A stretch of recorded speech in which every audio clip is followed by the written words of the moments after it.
I pledge allegiance to the flag of the United States of America and to the republic for which it stands, one nation, under God, indivisible, with liberty and justice for all. Let us pray. Oh God, we thank you for the privilege and opportunity we have to assemble in freedom as we have here this evening. We thank you for the sacrifice of many that make this possible. We ask that you would lead, guide, and direct the proceedings tonight. Let the decisions that are made be pleasing in your sight, beneficial to the people of our area. In Jesus' name we pray. Amen.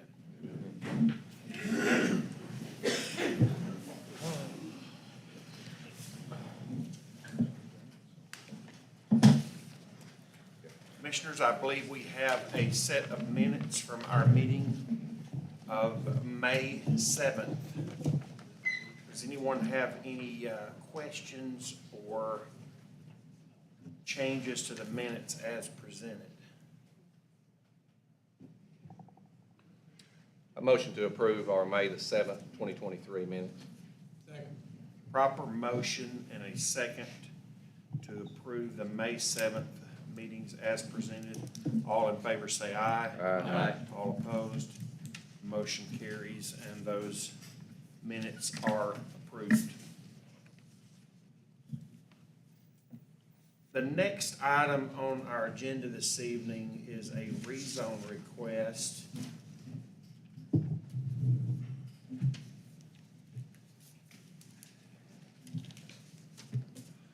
Presented to us by LaRusse Holdings LLC. The address of the property is 267 Duggar Road here in Beebe.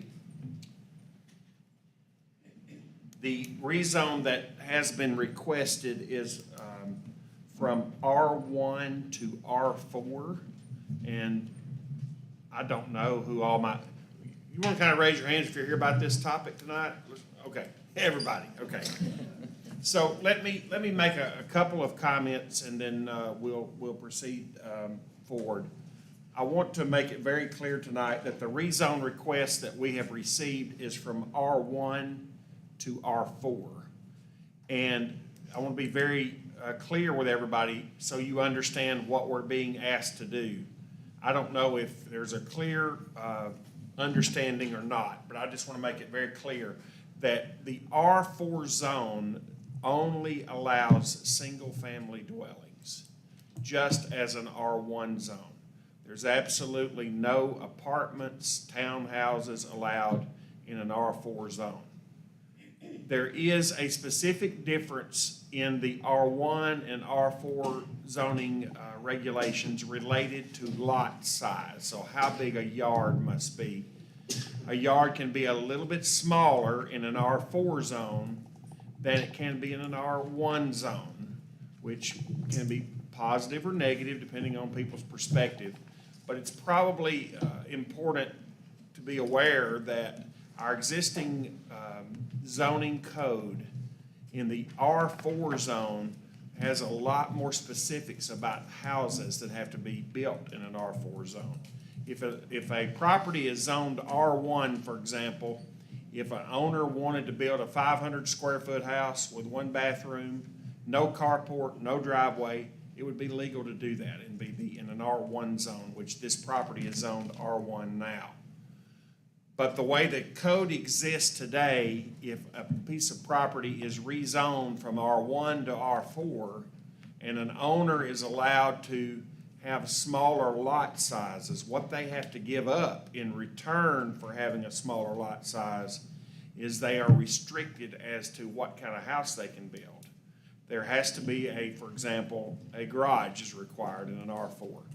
And I want our code enforcement officer to feel free to correct me if I misstate anything here. I want to be very transparent about this. So there are additional restrictions that would be on this land if it were to be rezoned to R4 that would require houses of certain quality, that would require houses of certain size, and also would require a garage, where an R1 today does not require those things in the zoning code.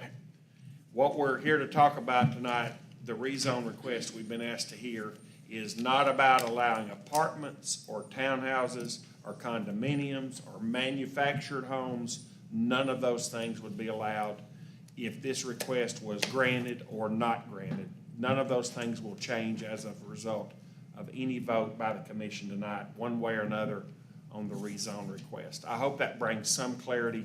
I just want to be very clear that we're not talking about we're not talking about a request to allow apartments, to allow townhouses, to allow duplexes, any kind of multifamily dwellings. We're not talking also, and we're not looking at a proposal that would result in manufactured homes being allowed there. None of that will be allowed.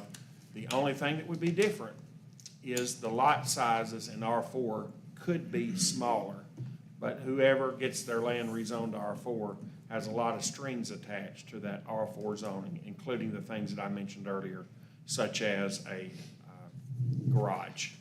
The other thing that may be useful is that a developer, should they choose to have a subdivision, more often than not, have something called a bill of assurance, where they require additional things above and beyond the city zoning in their subdivision that the developers may or may not have one here tonight. They may or may not wish to share what would be in their bill of assurance should they have one.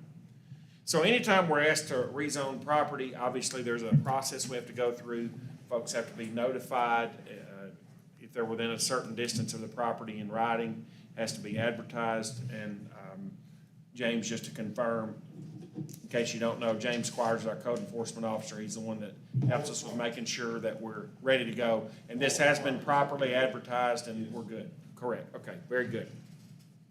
So when we do here at the Planning Commission a rezone request, we always have what we call a public hearing, and that begins with whoever is requesting action to describe their plan for the commission and anybody here tonight that's interested. And so I'd like to recognize whoever that might be that would represent this development to tell us what it is you'd like to do, any details you'd like to share with the commission and the audience. Once they are finished, folks in the room who wish to express an opinion one way or another will have an opportunity to do that, hopefully in a systematic, kind, and meaningful way. So I'd like to recognize whoever would like to represent the development.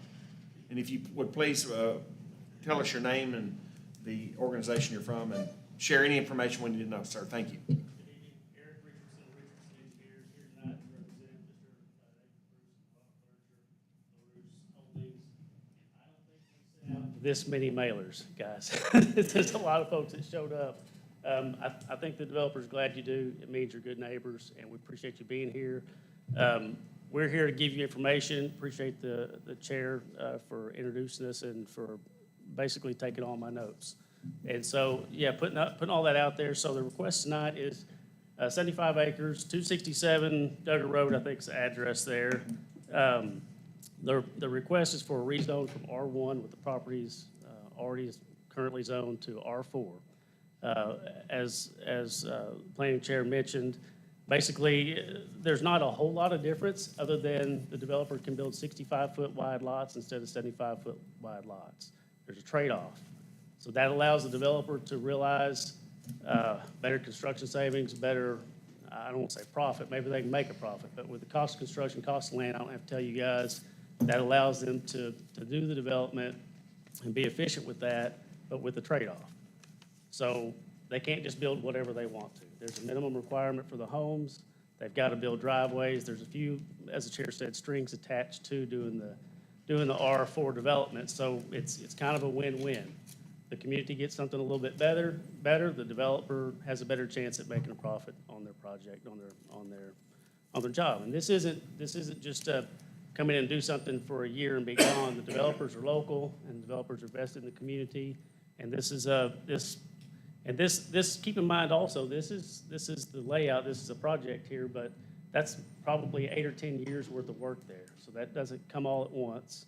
And not only that, we're not asking for approval of that project tonight. So that project will have to meet City of Benton, or I'm sorry, I live in Benton, City of Beebe guidelines and specifications, and I'll also come back before this committee and before you all for approval at the next meeting or a meeting thereafter.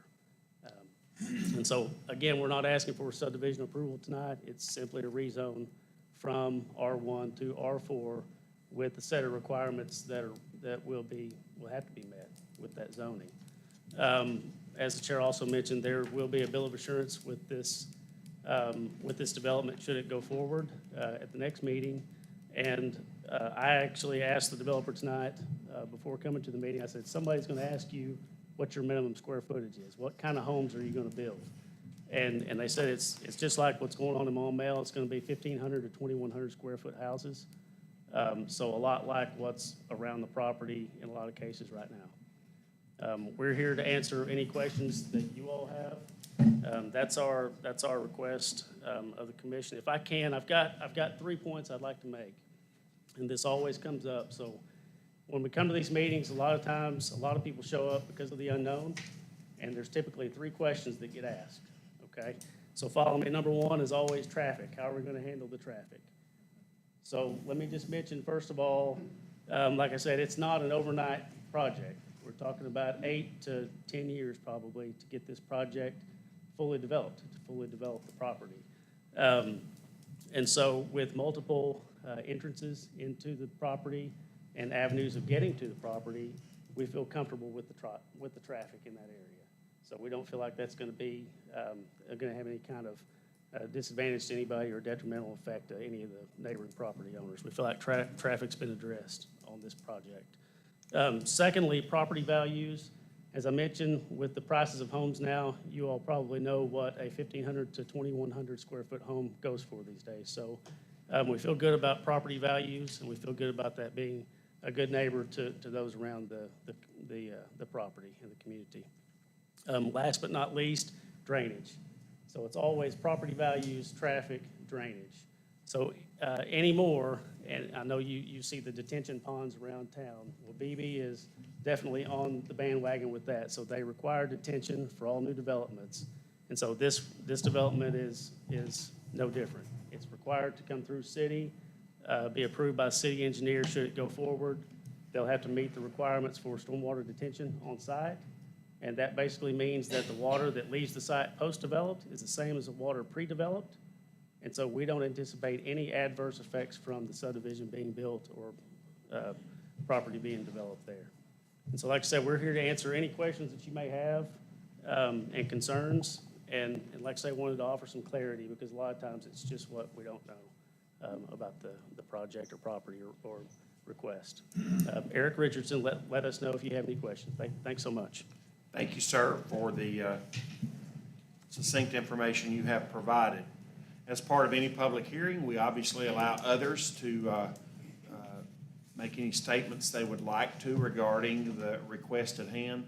I would like to gently, again, make it clear that we need to focus our comments on what we're hearing tonight. If you have concerns, certainly express those. But the issues that we've already talked about that don't exist as part of this discussion, there's no reason for us to spend time, for example, talking about apartments, because there's not even going to be out there. It's not going to happen based on what we've been asked tonight. Now, and I want to be transparent with all of you because I own a home in Beebe too, and I care what's around me. The owners of this property could have come to us tonight with a request to rezone the property to R3. And if they had, I'd have told you something totally different. I'd have told you if we grant this, there could be apartments there. They could come back at some point with an R3 request. And if they do, everybody impacted would know that as well. And if they do, then that would be a very appropriate time to say, hey, I don't want this R3 because that means there would be an apartment complex right next to my house. It'd be totally appropriate to have that argument if that was the request.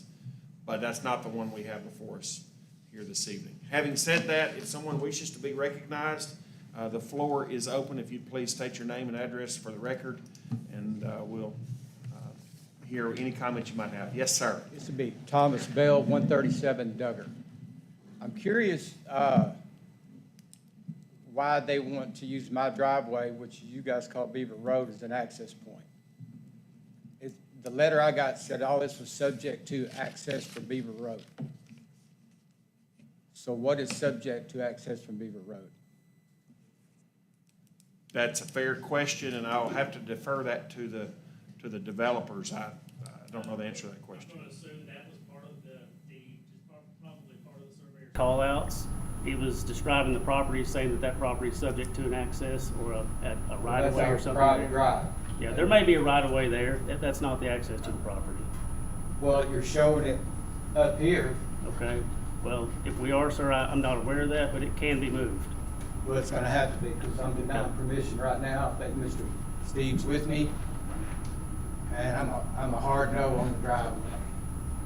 And on the rezone. Thank you. Thank you, sir.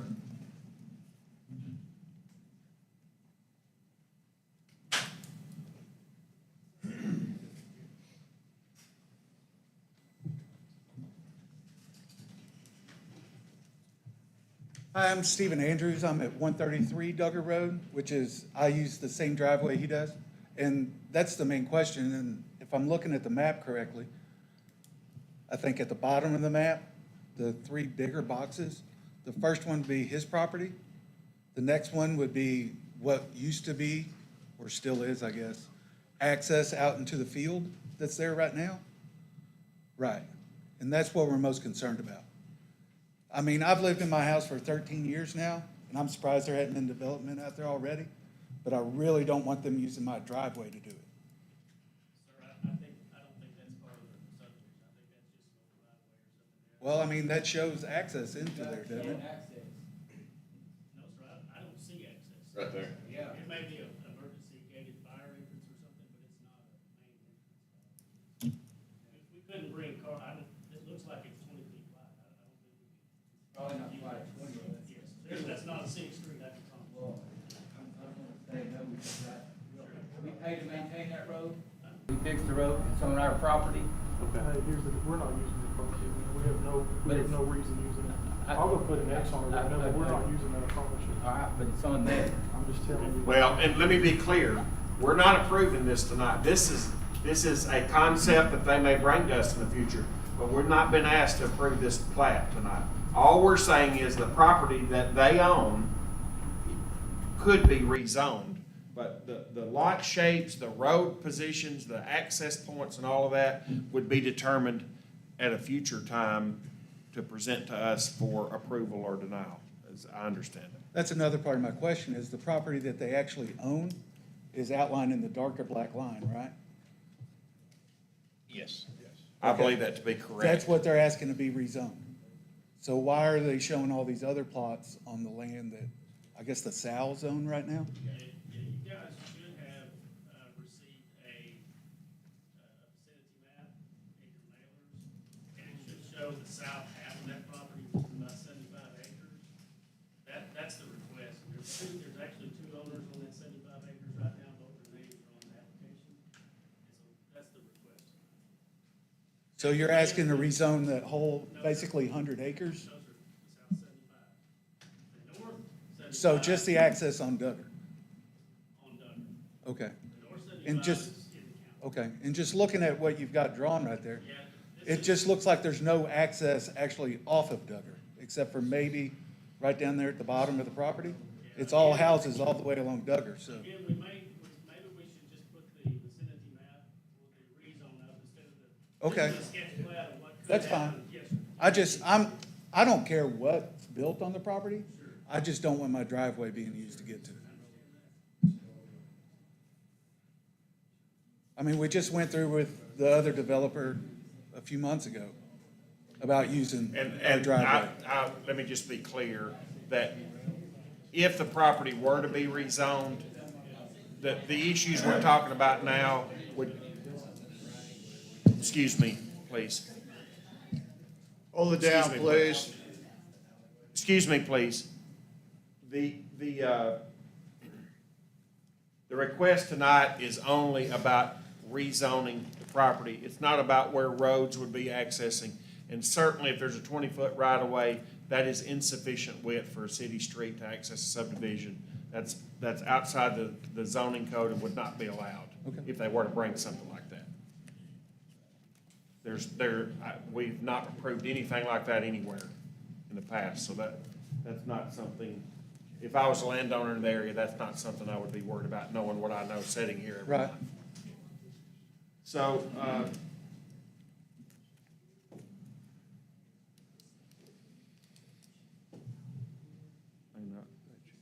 Are you just trying to find the He's just actual trying to show property you lines? roughly the property that we're talking about tonight.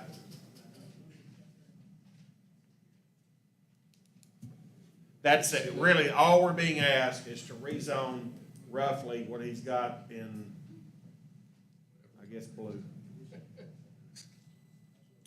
Probably have to do that before you mark it,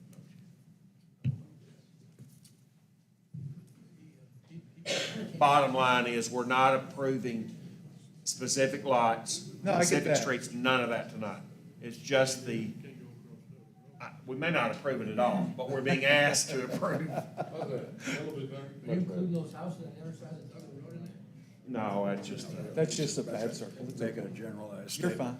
fine. all this property Right, lies right. to the west of Duggar Road, as I understand it. Okay, and so that, like the line, the field that's there right now, I know the city line goes across the field, like it's extended from Mississippi across the field over to Stony Point, is that correct? And so You're they're just talking doing about the boundary of city limits, correct? Right. Yes. It essentially extends about a mile out from the center line of Highway 64 there. That's Right. where our territorial jurisdiction then starts. That's why we're looking at all of it, but city limits only goes out about a mile up Duggar Road. Right, so I think it's Mississippi, right? It's a Yeah. little past Mississippi, if I remember right. Okay. Not- But it's not by much. roughly. Roughly, okay. So they don't want it, well, I guess the other piece of the property is not in the city limits. So Correct. there's no need for rezoning. But it's still subject to subdivision regulations, even though it's not in the city. Up to Okay. 1 mile roughly outside the city is still subject to the subdivision regulations. And they may bring it in later on, and then they'd have to bring it in. You know, they may want to ask for annexation later on so they could have access to our sewers Right. and all that. And that would have to be taken up. Okay, so like this would be step one for them, and then maybe Correct. that's step two. Or 3, Or or three, ever or how many whatever. down the line. Okay. That's true. All right, True. Fair points and good question. Thank you, sir. Others wish to be recognized.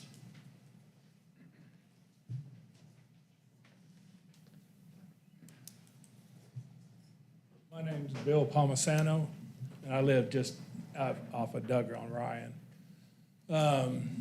My problem with this is, it's gonna do, you say it's gonna keep the value up, and I don't believe that. Because all the houses out there in that area have larger lots, they're larger houses. So what you're gonna do is devalue our property in the long run,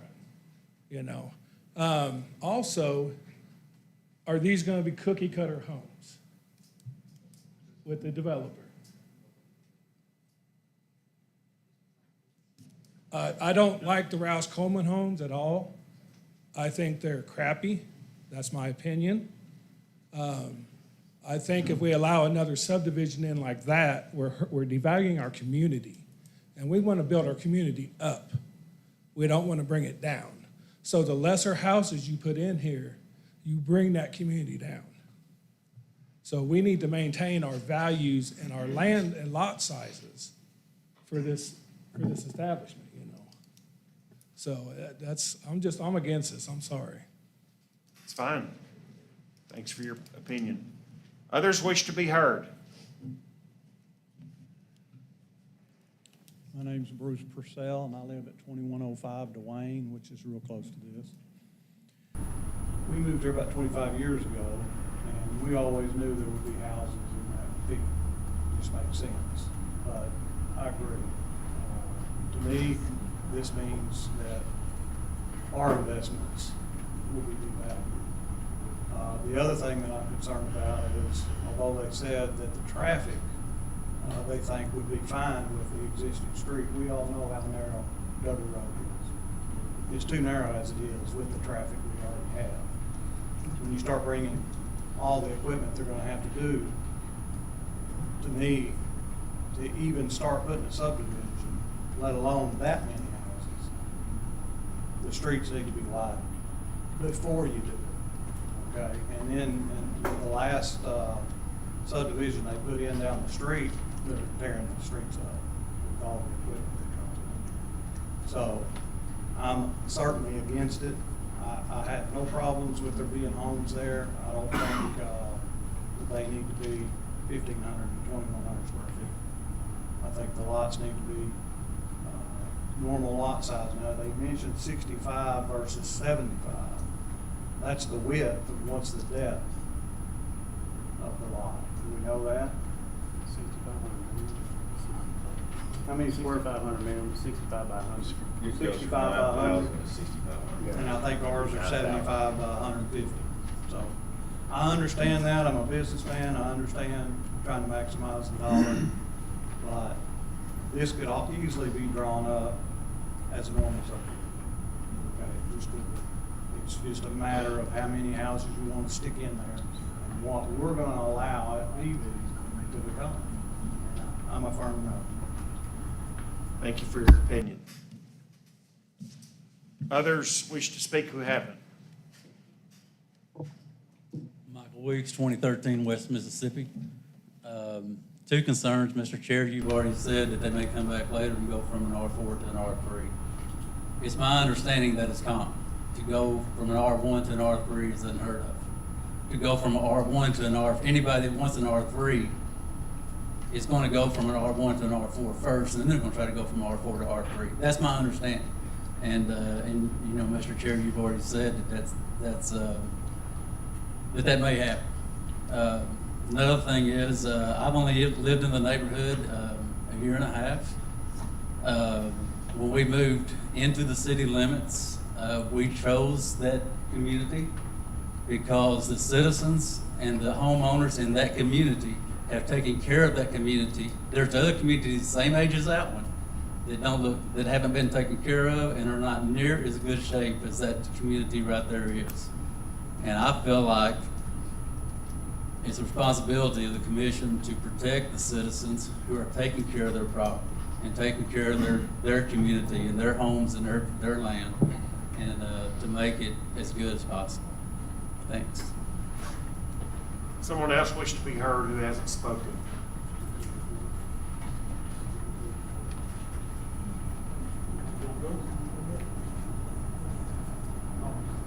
James Hayes, 1951 West Mississippi. Was wondering, of course, it all depends on whether it goes from R1 to R4. But I'm wondering, how many houses are we talking about at R4? 570.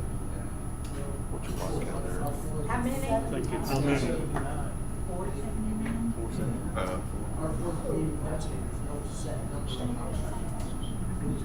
What was on the, We're probably talking, I mean, if, we won't know that until we see a actual proposed drawing. What's the guesstimation? But it's probably a 10% difference, I would say. I could be off, but is that a fair number, guys? I think in the R1, 9,500 square feet, R4, 6,500. But in the total number of lots on this development, you know, How many right now, houses if per they acre? put it, you're probably, developer, I don't know what you're, You're looking at 400. Yeah. Commissioners, just remember, an R4 has a max lot size of 9,000 square feet. Okay, so make sure I understand this. How many lots, if it goes to R4, are we talking about? the answer to that question is unknown now because we don't have a specific drawing proposed to us with streets and so forth taken out of it. But what we've seen historically is, and this is just for sake of discussion, but if we approved a R4 for this area, we're probably talking somewhere in the, as much as, it could be less, but as much as the high 500s, I think that's what we're saying. We're saying more like 450, 460. There's a 5-acre detention pond we know in the bottom corner that's gonna take up some space. So if the R4 amounts to 460, if it was left R1, my guesstimation would be you'd be wind up with probably 400-ish lots instead of 460 or something like that. So they could, with existing regs, probably get 400 lots out of it Okay. in its current zone. I do want to echo what was gentleman said earlier. I moved to Beebe in 1998, and I was transferred down here and worked out of Little Rock, and I had planned on moving back north, relocated here. And I found out I didn't miss snow at all when I retired. So I bought a house, new one, on Mississippi, and it's a decent, nice house. No, Robert knows what it's like earlier because he's my neighbor. And at any rate, I do know that it's a lot nicer house than what's been built behind us out there in the newest subdivision on James Street. And that means property devaluation, basically, or at least a very slow property value increase, slower than it would be normally otherwise. That's all I got to say. Thank you. Thanks for your opinion, sir. Anyone else who has not spoken that would like to speak, and if someone would like to speak in favor, I'll give you an opportunity. I know we've heard several no's in a row. It'll be bigger and open. Yes, sir? My name's Bill Reynolds. We live on 406 off Spring Road. We moved here 4 years ago. And first of all, if you live on Wayne Street, my heart really does go out. Because when we saw those Ross Coleman homes going up over there not long ago, we knew two things. And it's never been addressed since we've been here. I don't know when you guys are actually going to get around to addressing it. But you already can't get out on Highway 64. Now, you had how many homes over there? 400? Is that what you're talking about? I mean, there's no light signals on the west side of the freeway now. We have to turn right, go up the road, turn around to come back and get on the freeway so I can go to Little Rock for work every day. That issue has not been addressed. We've been here 4 years. I don't know what your plan is here as far as that goes. But these poor people live over on Duggar, unless that road coming out of that housing condition, and there's gonna be one built, whether it's R1, R4, it's not gonna matter. You're gonna get one built. The investment's been made, they're gonna make their money. You're not gonna stop it. You're gonna be stuck with this thing. But maybe it can be worked around where at least you can get out of your driveway. Because right now, there's been nothing done in 4 years to help us at all. We hadn't come up here and bitched and moaned about it because we figured that there was plans in the making the way Beebe was growing, but obviously there's not. And what are you gonna do when you put another 400 or 500 homes for these poor folks that live over off Duggar or a little bit closer to the storm? Doesn't hurt us too bad right now, but when they're built, it will. And I don't know how much it costs those people over there on Dwayne or in Fetcher Edition that's closer to those Ross Coleman homes. But I can promise you, those little tiny homes didn't drive up their home values. And if you think they did, or someone sitting here tonight that has some skin in the game is going to come and tell you that they did, then it's just flat out lying. We all know that. Those are little cookie cutter homes you're slinging up over there.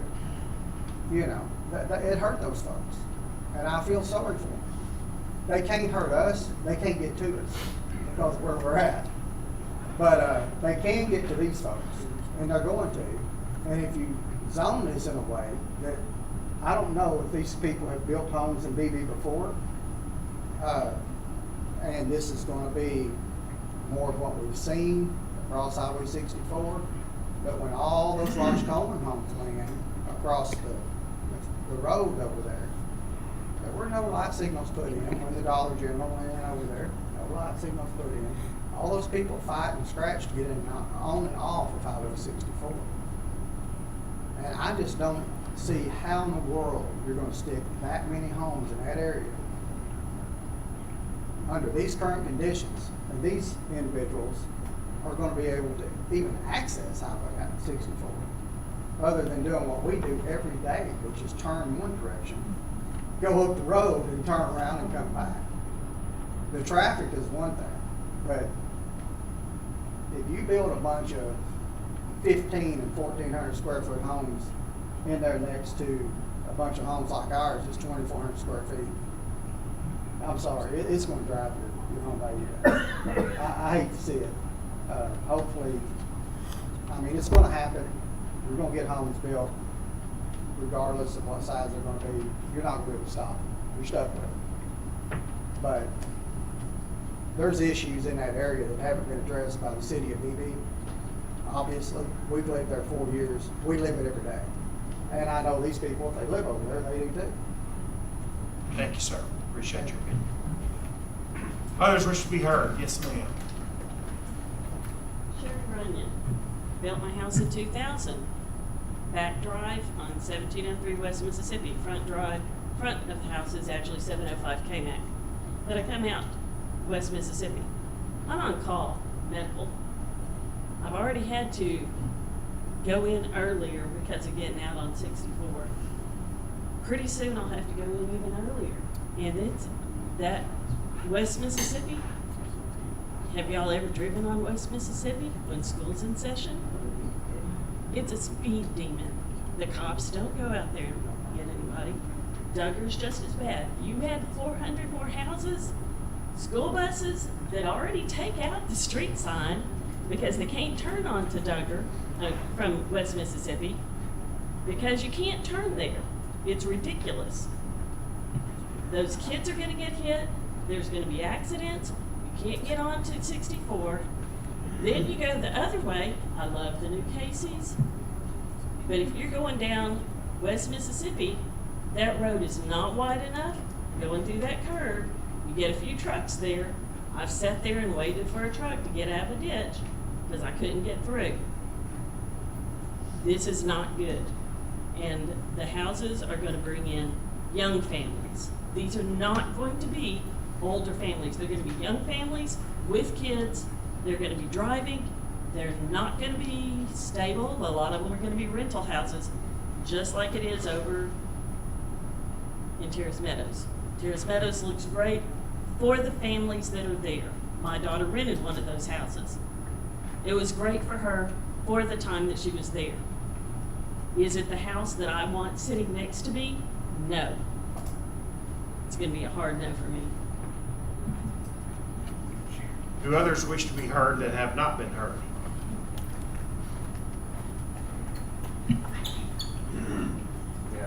Mark Pinkerton. I live on Offspring in Petra Meadows.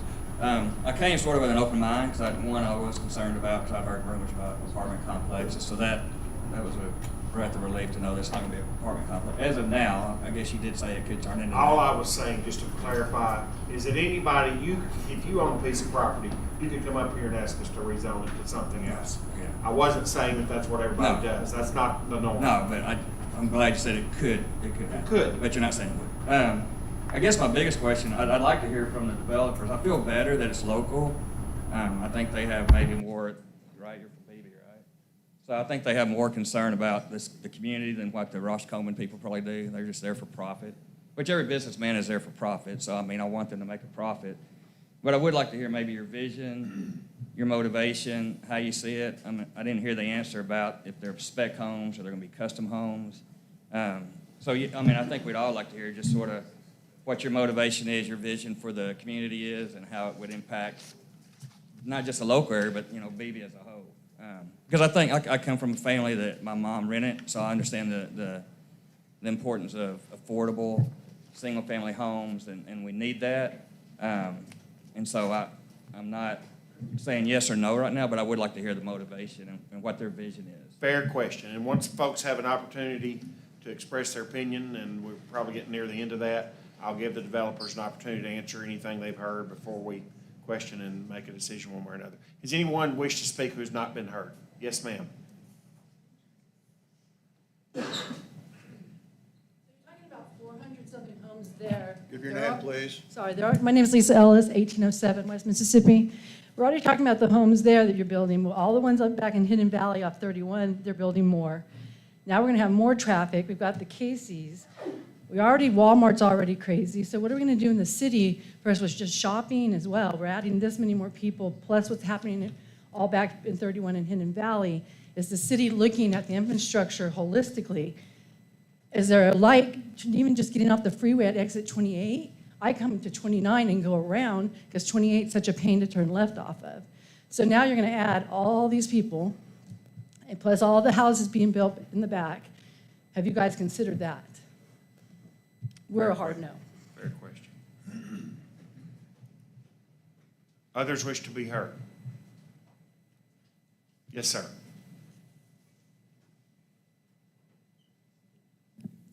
My name is Josh Harvey. I live at 101 Schooner Terrace. I think that my biggest concern has to do with what she was just saying with the infrastructure, the roads, the lights. West Mississippi, that, Duggar is not the best road. West Mississippi, that is, you see people riding bikes and jogging on that road, and you just think that those are some very brave people. That is a very narrow road, and just for two people to go, side by side with each other, and then you add, that many more people, like all those houses, you're gonna have more people walking, riding bikes. There's gonna need to be more done to the roads and the streets around there.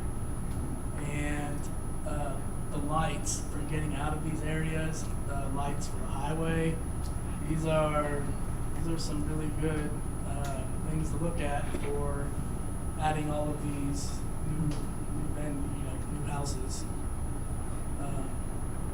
I don't disagree with having new homes in the area, although it would be, I'm more for the larger lot size as far as the home value goes. Thank you, sir. Someone else wish to be heard? Obviously, we can't stay here all night, but I want to give folks a few more minutes to express their opinions. Carlson, I live at 251 Duggar, and our lot size is right at 5 acres. I don't mind development, part of it, but that neighborhood and that whole area, all the way that way, are nice 3,000, 4,000 square foot homes. And to you, I'm just wondering if when you get ready to develop this, could you consider that maybe we could go into that versus 400, 1,500 square foot homes in a neighborhood of hiring homes? Thank you. Anyone else that's not been heard that has some new information you want to share? Okay, I hope everyone feels like you've had an opportunity to express your opinion. Developers, I'll give y'all another few minutes if you want to address any concerns you've heard, and then commissioners, if you have questions. Robert Lurcher, 1953 West Mississippi. I'm very close to the property as well. A couple concerns that I had, or a couple concerns that I heard. One being the traffic. That road is narrow. You're right. That's it. We're not arguing that point. That road does need to be widened. Not trying to throw the city under the bus here. The road does need to be a little bit wider.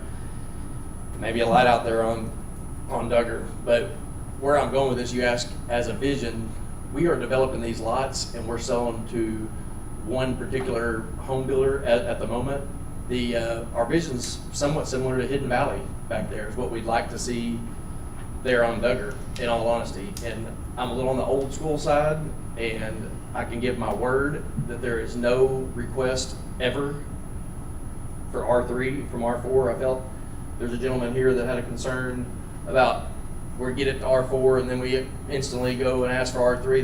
That's not what I'm doing. And I'll stand here till I'm blue in the face telling you otherwise. If I need to sign something or anything of that nature, I'd be more than happy to do that. But we do want good things for Beebe. I've lived here my entire life, and I love this town. And I hear the concerns about the higher value homes on the north end side, and there are some lower value homes down there off of Duggar and 64. And I'm not calling any particular place out, but we would like to see this happen, and I'll do my best to answer any questions if that's okay, to set that aside. If anybody has any other additional. Is your developer Rush? It is not, no.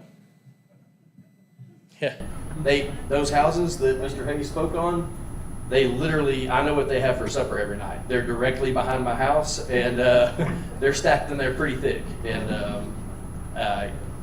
again, it's part of it. I didn't care for it either from where I was at, and it is directly behind my house, and this development is going directly across the street from 1953 West Mississippi. I have a question. that retention pond backs up to my north border. Yes, sir. It's gonna be a pond all the time? That is gonna be, I'll talk to the engineer right now, it is gonna be a retention pond to hold water all the time. If that turns into be a detention area, and that would be an engineer question, my apologies. that- So, if I can answer that, we really like to see it, especially a pond that size, you like a small lake. So if you design a detention pond to go dry, just fill up when it rains and drain out, it's gonna be a mosquito trap because it's not going to drain out. But if they'll under excavate, or actually over excavate, they call it, and keep water in it, put a fountain out there, make it a community pond, what have you, or a neighborhood pond, I don't want to say, I'm not gonna say it's public, but, that mitigates the risk for going mosquito traps, mosquito overshot. It would just be a small lake for a large pond. Commissioners, do you have okay, one more. You know, Yes, sir. concerning the traffic, you mentioned that you felt like the existing roads were sufficient to get the equipment and everything in to do work. They're having to come down Mississippi and up Duggar, right? That is correct. Coming right down West Mississippi is where I'll bring the machinery in from. So, you know, to Do me, you plan on moving over there? Or do you plan on staying where you're located? I'm staying where I'm at for the time After he being. builds some houses, he'll have the money, he can move in where he wants. Okay. All right, I'm gonna call the public hearing to a close. I hope people feel like you've been heard or had a fair opportunity to express your questions or concerns. Commissioners, if you have questions for the developer you'd like to ask, feel free to do so, or any discussion from the group. Well, let's talk about it first, okay? I mean, can I start? Sure. You got the Okay. floor, sir. We spent time last year identifying that part of Beebe as the natural growth center. So we already know that Duggar is going to be an area where the city is growing to. That whole western side and northern side of 64 is going to be the growth area for family homes. I'm a little disappointed the developer thinks that a smaller home is gonna bring him more money, because there's a lot of nice houses once you go out there on Duggar, get out there on Swinging Bridge and all that. That 100 acres total out there, that's some potential high-value homes that can be built out there. But that's up to the developer.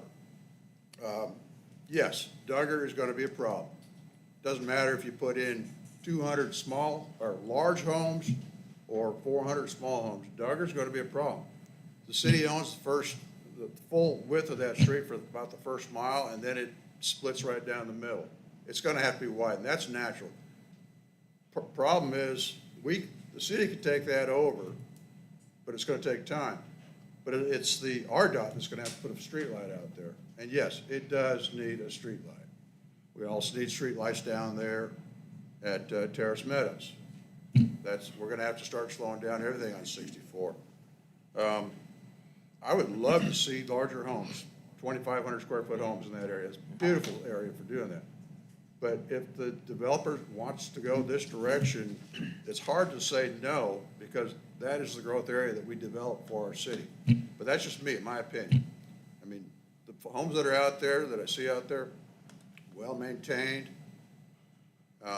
It's been a growth area. I lived here in Beebe for 30 years now, and that area has been growing leaps and bounds the last 10 years, so. You know, I think you're missing an opportunity.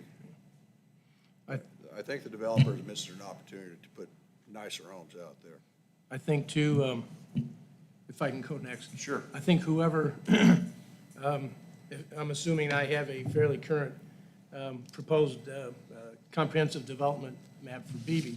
I think the people who did that map agree with Mike, because that whole area out there is planned to be low density. I think they knew at some point there would be houses out there, but they planned it as a low density. This R4 would be a moderate density, which we're talking about more homes per acre. I'm not sure why they decided to make it a low density. Could be because of the traffic out there. But I agree with Mike, that is in the land use plan as a low density area, which would be the larger houses. And that's what Beebe planned for when they made that map. Fair point. Other commissioners wish to be heard or have any comments you'd like to share?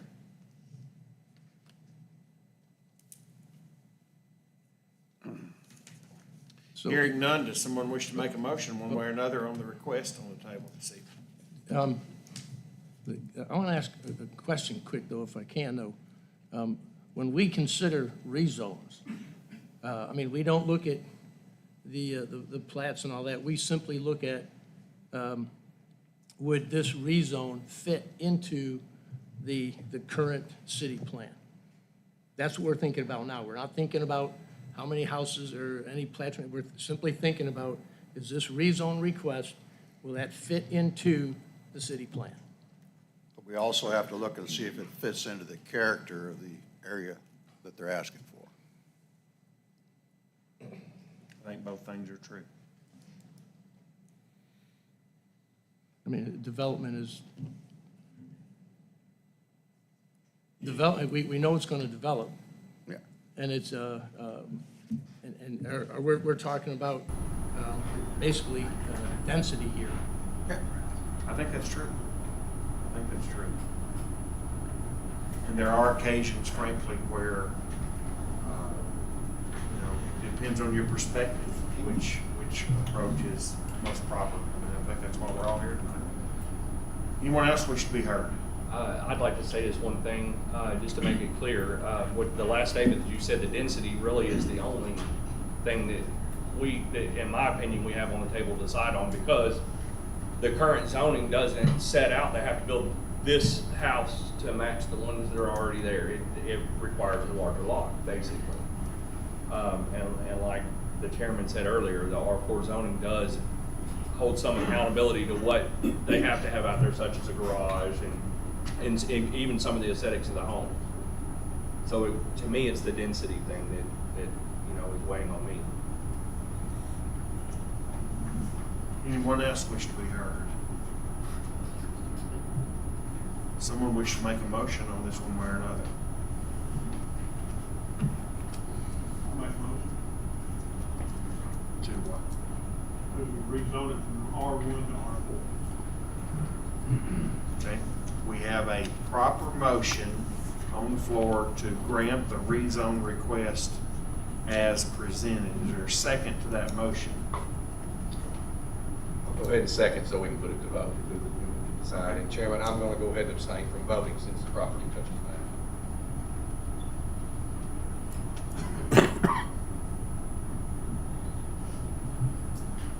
Okay, we have a proper motion and a second to proceed with voting on this issue. If you're for granting the request, you would vote yes. If not, you would vote no. I move we do it by roll call. Okay, fair. Mr. Goff? Yes. Griffin? I'm going to abstain. Abstain. Warden? Yes. Westergan? Abstain, subject to return. Connor's not here. Vanman? Yes. Carlson? I'm gonna abstain from voting since I live right there. Okay, by rule, I'm sorry. No.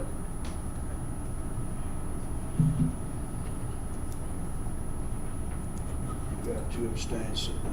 You've got 3 abstains sitting out there. I can bring mine back. It's not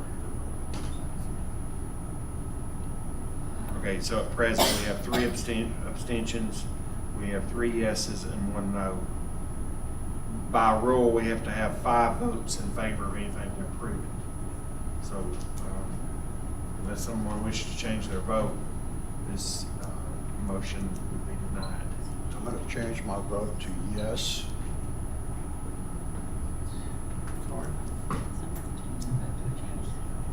So we have 4 yeses, 1 no, and Sure. and abstentions. I don't vote. I generally do not vote. try to make sure that we have a fair hearing, and if we do have a tie, yes and no vote, then I do usually step into the arena, but that's not where we're at tonight. So I abstain, and the request fails for lack of majority of the commission.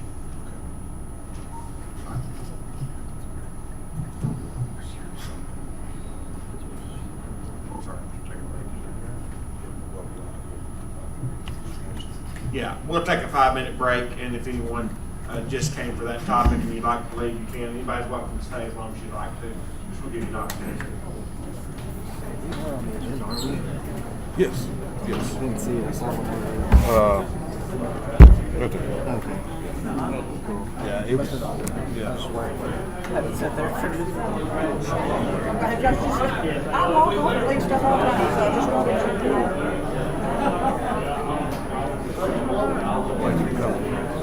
Thanks for coming. Yeah.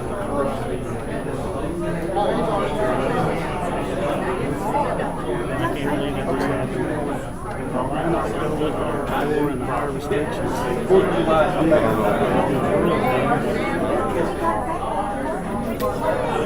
Blows my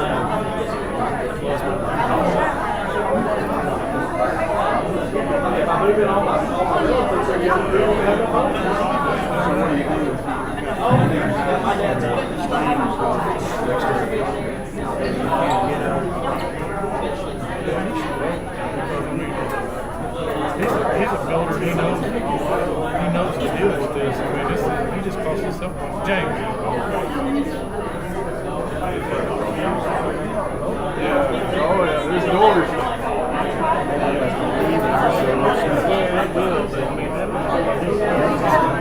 You can deal with whatever you want now.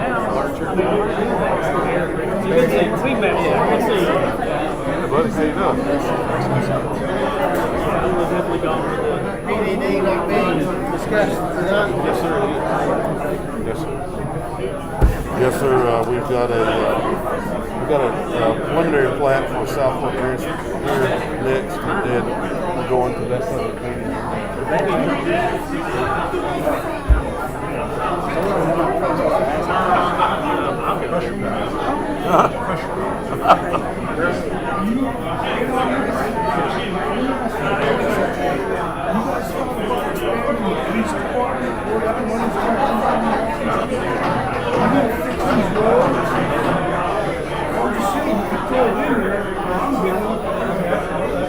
I talked to a Beebe cop the other day, came out, said he said, disgusted with this place, he's thinking about what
This evening, so if you please Which those prepare for that. Thank you very much.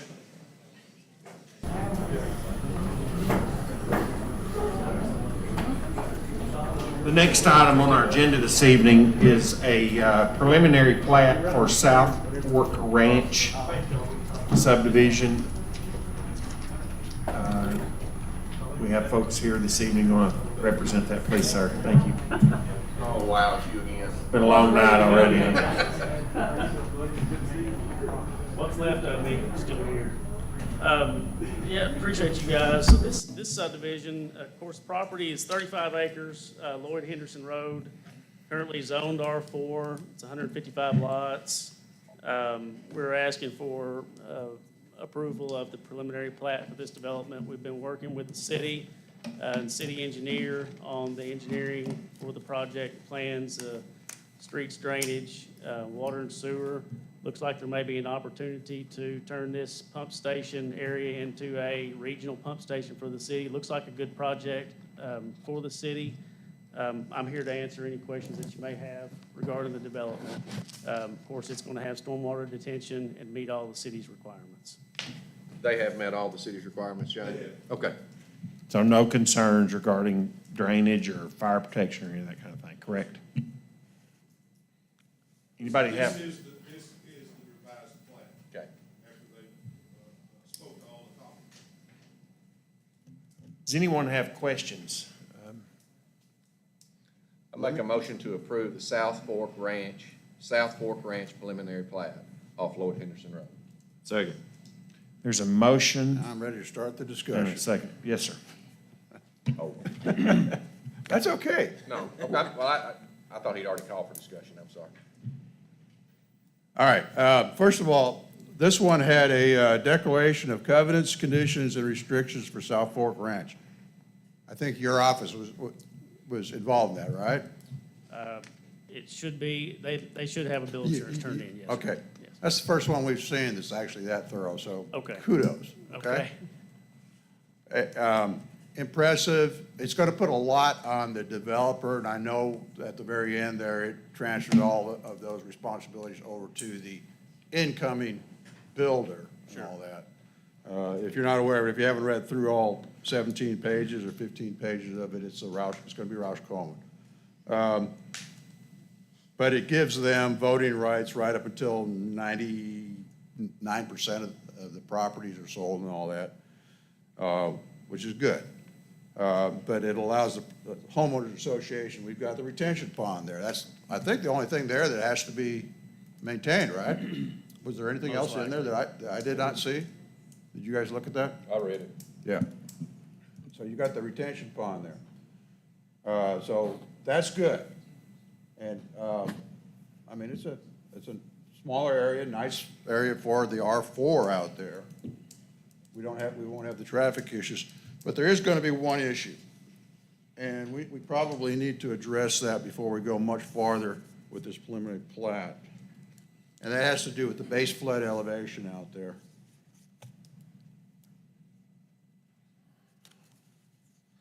And it's kind of alluded to in here under Kyle Breckenridge's salt engineering report. I've reviewed the revised preliminary plans, drainage report. And he states in comment 1 from the prior review letters, however, since the area lies outside of Zone A on the official FEMA flood map, no attention to this comment is required by the developer. That being said, when you get into what is called the base flood elevation viewer, the FEMA estimated base flood elevation viewer, a significant portion of that property can be impacted by a 100-year design flood or storm.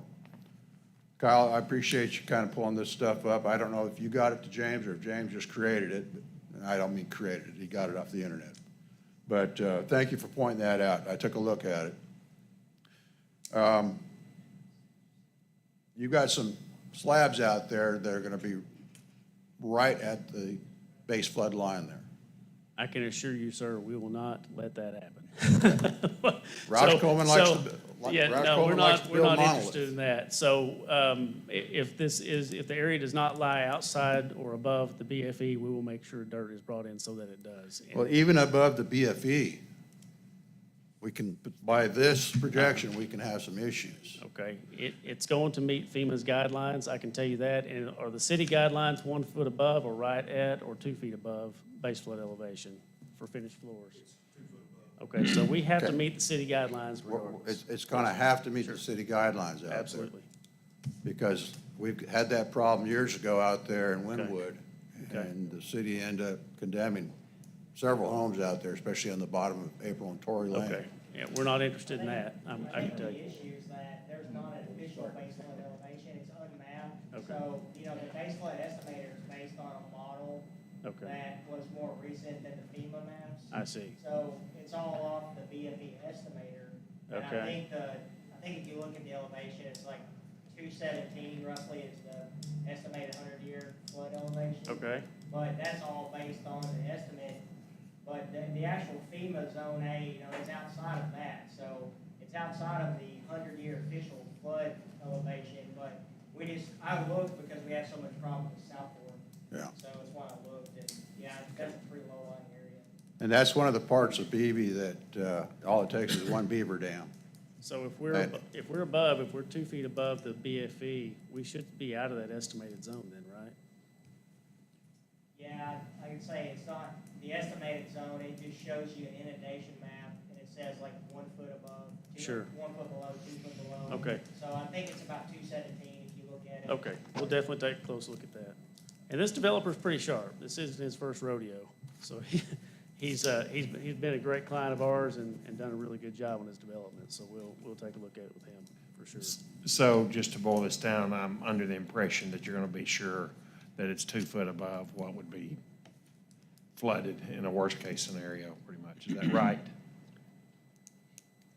I'm not going to speak for the developer. So we will make sure that it meets FEMA's guidelines, meets the city's guidelines. I'm assuming that the city's guidelines are 2 feet above the BFE, the official BFE. Can we take the estimated BFE as gospel and have him bring in another foot of fill at another $100,000? I can't speak for him on that. But we have to meet the city ordinances. And if the city ordinances are 2 feet above BFE, I bet that falls within that estimated, or not within, but above that estimated anyway, is what I'm saying. I think you're gonna be out of the water on that, Well, that's what literally. I'm saying, there's not a BFE. It's not a mapped area. Okay, so FEMA says it's out of the floodplain.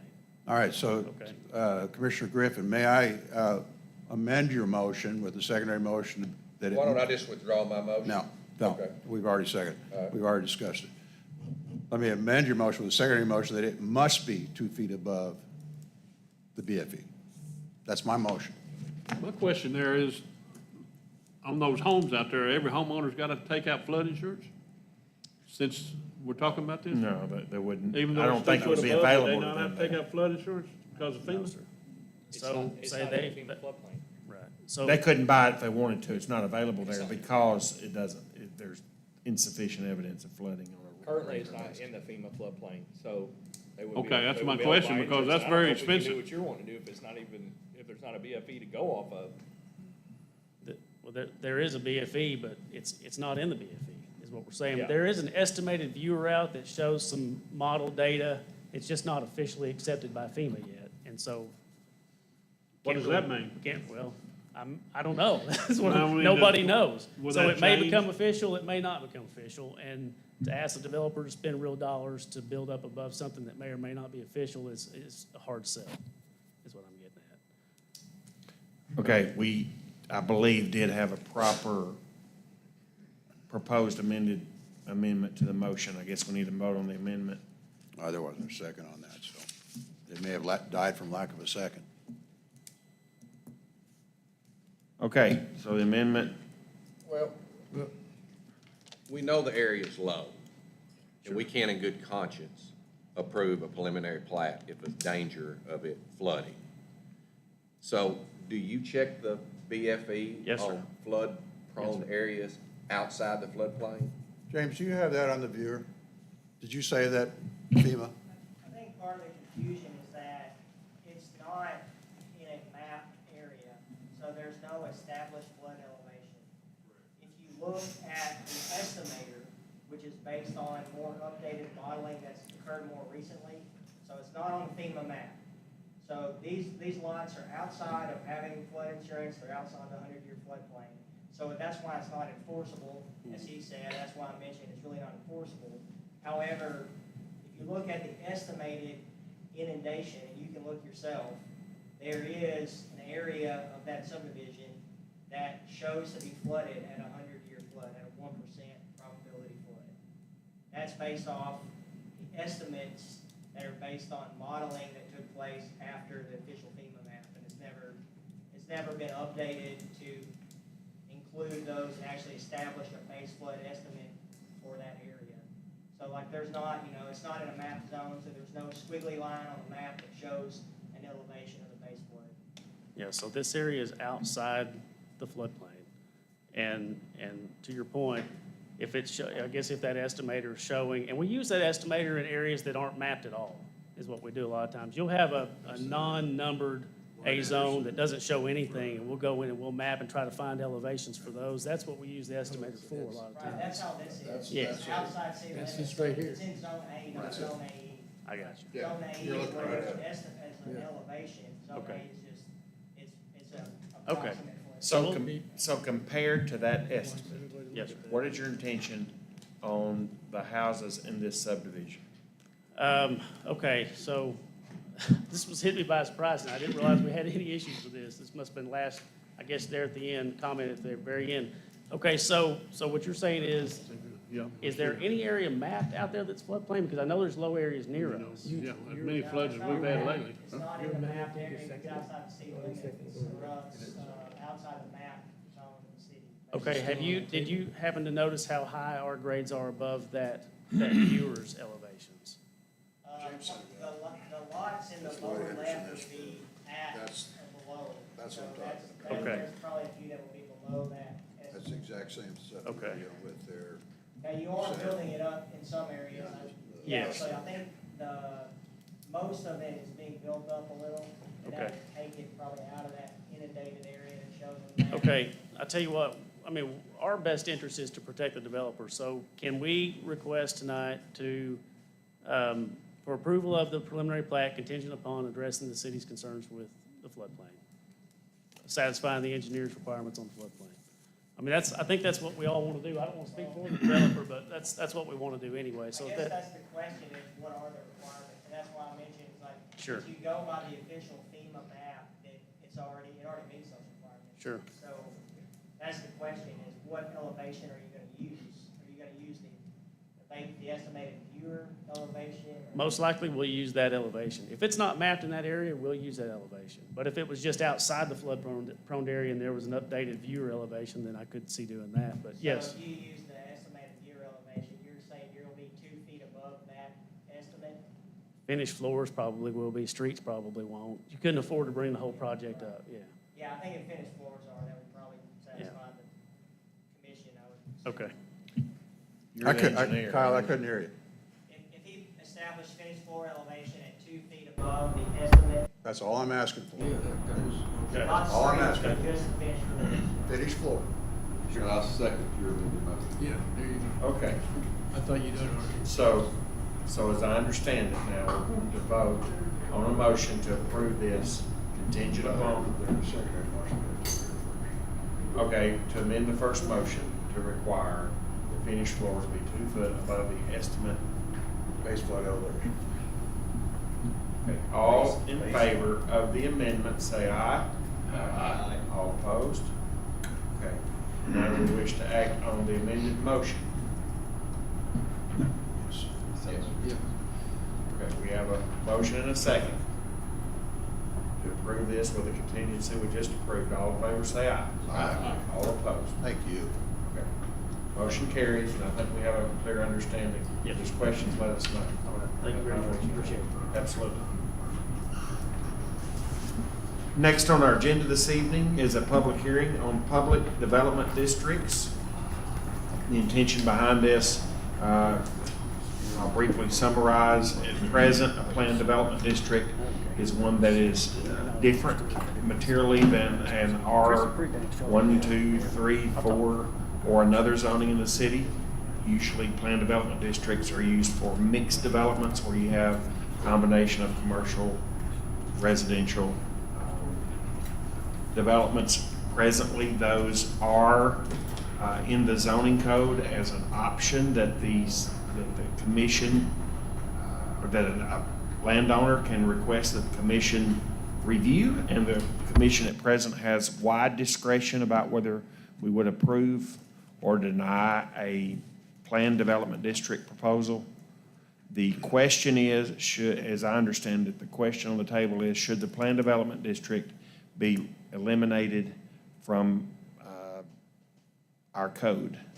That's the question. We'd like to hear feedback from anyone here tonight. If you have an opinion as to whether you think the planned development district should be eliminated from the options now in the zoning code. Anyone wish to be heard? Is this a public hearing? It is. Anyone wish to be heard on that one way or another? Hearing none, we'll call the public hearing to a close. Commissioners, do you have a course of action here you'd like to proceed with or recommend? I'd like to make a motion that we go ahead and eliminate the PUDs from the city code. That is a proper motion. Is there a second to that motion? A second, Chairman. Okay, it's a proper motion and a second. All in favor of the motion to? Excuse me, Mr. Chairman, you've got to offer discussion. Sure. All right, thank you. I hate to get rid of it, but we're finding a few developers that want to take advantage of it. That's why we're having to take this action. Will it come back to us? I hope. It's been on the books for over 20 years now. It's a good idea. The concept is good when we first brought it out. But if we have to get rid of it, or if we have to ask the city council to get rid of it, We can do that. then it's going to create a vacuum. So that being said, I'm in favor of asking the city council to remove chapter 14.09 from the book, but I expect we're going to have to readdress it soon. But if we have a public hearing, Mike, I don't think the council has to approve anything. I think it's in our hands. We're asking them to change ordinance. We can't change ordinance. Is what we're asking them. We're making a request for them to remove it from the ordinance. They certainly don't have to have another public hearing or anything. It's just a matter of. But it's required to, the public hearing is for anything that affects this existing ordinance. Okay. Any other discussion? I agree with you. I think in the future, we'll need one. I just don't think what we have now is adequate to fend off somebody cranking maximum lots out of an acreage of property. Agreed. And the ones we've had come to us, they're not really meeting the intent of what a PUD is supposed to be. Any other discussion or comments? We have a motion and a second on the floor, as I understand it, to eliminate, at least for the time being, recommend that it be eliminated from the zoning code. All those in favor say aye. Aye. All opposed? Motion carries. Last thing I have on our agenda this evening is Southwind Mini Storage. We heard from folks last meeting about this, and I think they wish to provide us some additional information this evening.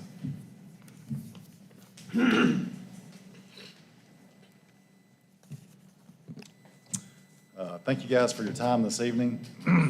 This is our third visit to the commission meeting. We originally set our plans with James, and he let us know that this needed to come before the commission, and so we put our plans forth in March for the April meeting.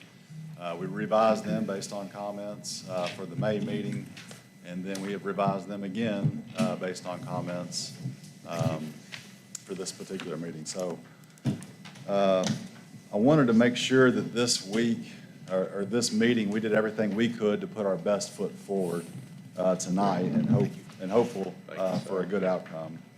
The things that we've done since the last meeting is I personally sat down and read every word of the code book 2 times. Made a lot of highlights and learned a lot. And so I just wanted to make sure I was very familiar with all the code and ordinances.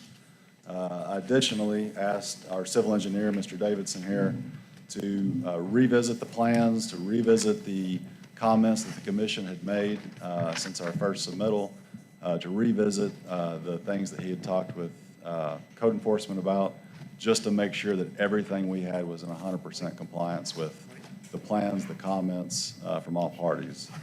And he addressed that in a letter to me on May 22nd.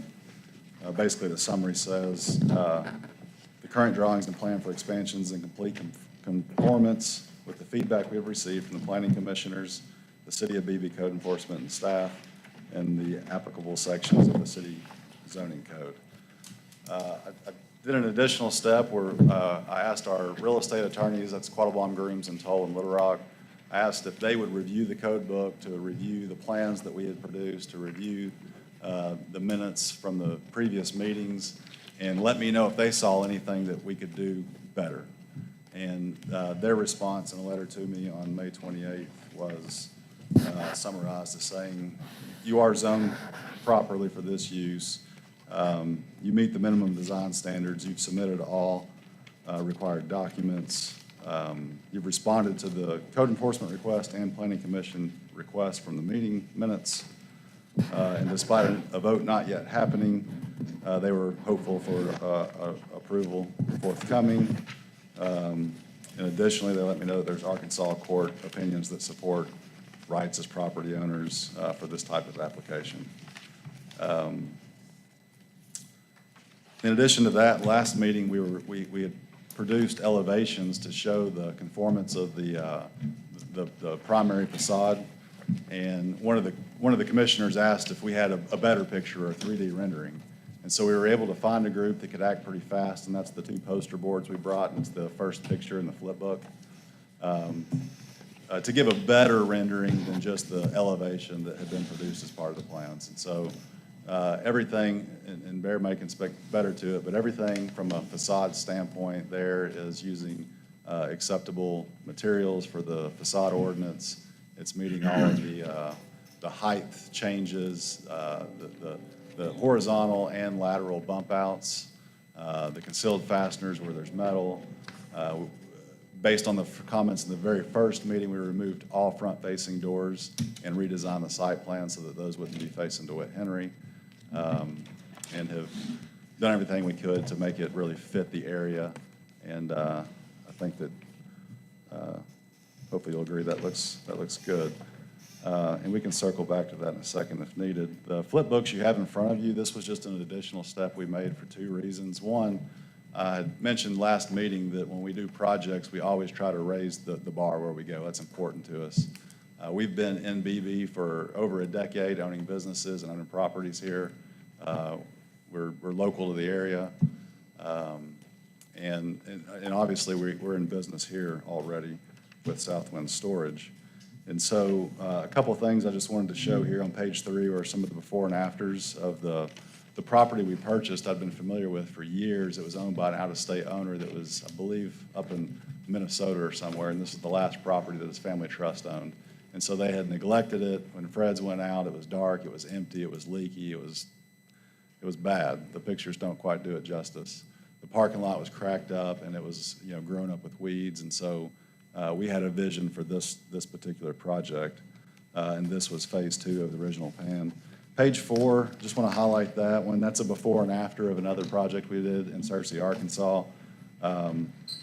Changed the old round top to the nicer looking newer building there. The thing I wanted to highlight here is that front left corner. There was a question last meeting about hardy board. That front left corner with the navy blue looks like slats. That's a hardy board material on that building.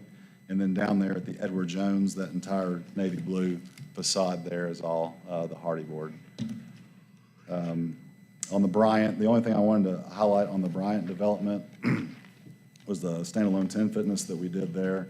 That was all using architectural metal panels in different verticals and horizontals, all with concealed fasteners, very similar to the same product we'd use here that are all fitting with the minimum design standards for the Beebe code. The next one's just a picture of a 10-foot. We were the developer project for the Harding Indoor Football Facility. The before and afters there on page 8. Prime area in Searcy, there right off Beebe Caps and Main Street, and it was really an eyesore, and we turned it into nice professional offices. The land in the back was also an eyesore and grown up, and it's now a storage facility. It's a Southwind Storage brand. And so we addressed that up. The very first project we ever did in White County was the one on page 9, where we acquired the land there across from Walmart, and it was an old dilapidated gas station. It actually had warehouses on the back too. And so we repurposed that facility into a 43,000 square foot retail facility. Also re-engineered the traffic light there, made the road, bought the land, and did the hotels behind as well. And so page 10 there is the before and afters of our cabinet facility. And then page 11 is the before and afters of our Mountain Home facility. We just had our ribbon cutting there on our expansion, and that went really well. Page 12, that's the back side of the Remax and the Crescent property. It looked like this on the back side, and that picture's not great, but we dressed it up and changed the use, and that facility's performing well. And then this other one here is on the main of Beebe Cabs in Searcy, and of course it has the scrap yard behind it. We were able to get that property and develop it for AT&T and Tropical Smoothie, and dress that up. So that was just a couple of things I wanted to highlight there were just the material usage for the hardy board, which in the rendering is the blue material there that faces the street. It's all hardy board. And then also just to highlight some of the nature of before and after projects that we've been a part of, and there's probably dozens of more examples, but that's a summary of it. And lastly, I was able to visit with the mayor and staff about the project, and just being in business in Beebe and wanting to continue to do business and grow business in Beebe, and ask if there were any recommendations or things that we could do better. And main advice was bring the rendering, so we brought the rendering. But I think that's all that I have currently. Barry, do you have anything that you need to add? Or just, happy to answer questions that you all have. The only thing that I've heard that may not be significant or maybe very significant lately is some concerns regarding drainage. I don't know if you all have visited with the city engineer about that or not, but I'd be very open to hearing whatever's been resolved in that matter. That was a good question. Actually, that was the very first thing that James brought to our attention when we started the design process, to make sure we were conforming to city. And I'm not using the right terminology, but go ahead. Well, that area down at McCullough Street, we have a bad drainage problem as it is. And I was concerned that we did not add More water. any more water to that area, because it just won't take. And there's also some concerns with drainage that's actually behind your building now. Possibly getting some of that straightened out, fixed up. That's possible. On which street is that? On McCullough Street, behind your. The back entrance? Yeah, the back building. That's not a, Barry, you might can speak more to this. This is civil engineer territory, gentlemen. I'm not very familiar with McCullough Street, I'll be honest. This is the first I'm hearing of it, and after several meetings. But the main thing I would say with the development that's before you for approval is that we have not increased the square footage of hard surfaces at all. It's currently entirely paved. The buildings that are proposed are within the footprint of that previously paved area. So this development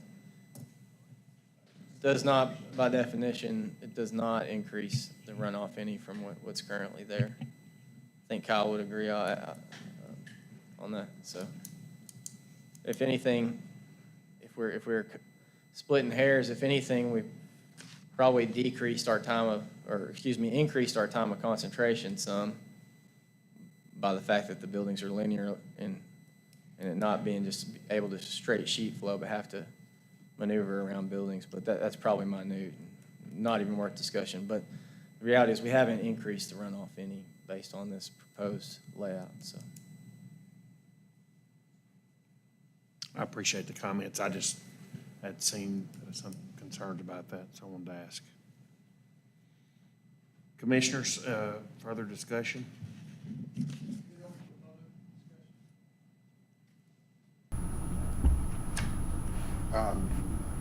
The comment about the runoff going toward McCullough, that's been there since they've hard paved that, made it to Harvest Foods 20 years now. So, I mean, you're right. It's not gonna change the flow of the water to a huge extent. There's still gonna be water going to McCullough. It'd be nice if you guys could plan it out to get a little bit more of that water coming toward the front, toward DeWitt Henry there. Because it all slopes toward the back, and there's one little cut out there, and it just all heads right toward McCullough Street there. That is a concern. I can't see it adding any more water, because it's hard. Yeah, I don't know what the permeation of that asphalt is, but I'm sure it's little, if any. You said it's hardy board on the front, so there's no doors facing DeWitt Henry, correct? No, sir. It's the architectural metal panel, but there's a certain percentage we must stay under, and this does. And so everything else is hardy board. The black dots are, I call them sconce lights. We like nice professional lighting, and so those black dots down through there are horizontal and vertical sconce lighting for the exterior. But no, sir, no doors facing. Let me ask your engineer a question, going back to the water. Is there anything that you see that you can slope that water, divert that water toward DeWitt Henry there? Well, the goal of the project is to have as little of an impact on the site as possible. And so